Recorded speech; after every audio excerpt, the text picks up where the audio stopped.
I'm going to be showing you how to fix premium purchase transaction error in Hinge.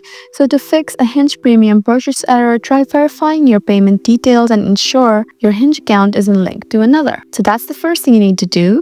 If you've created a Hinge account, your subscription might still be tied to an older deleted account. So just make sure you haven't done that. Each Apple ID or Google account can only have one active Hinge account and one subscription at a time. So ensure your Apple ID or your Google account isn't linked to a different Hinge account. Some of the troubleshooting steps are, if you've created multiple Hinge accounts, what you need to do is just go to your profile, look at the top right where you can see the gear icon right there.